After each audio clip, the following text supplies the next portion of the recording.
సేవకులారా మీ మాదిరికై వందనము.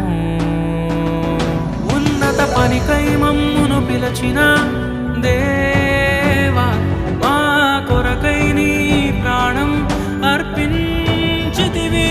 నీలో నిలచి ఉండుటే మా భాగ్యము, నీ కొరకై జీవించెదము.